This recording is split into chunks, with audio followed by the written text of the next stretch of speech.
Hi everyone, this is Mark Dibe. In this video we are going to start about CSS grids.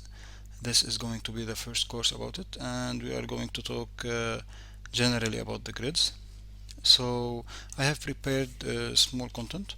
As you can see that I have minimized the width of the body to 19% and I set it in the center horizontally using the margin auto, and I have created some content right over here with only different borders and backgrounds.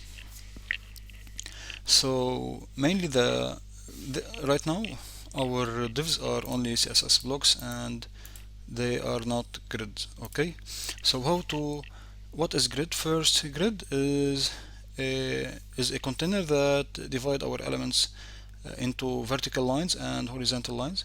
Mainly the vertical lines are called columns and the horizontal lines are called rows. We are going to see right now how my HTML element that called main container is going to become a grid. So let's start. I'm going to set for the main container a display of grid.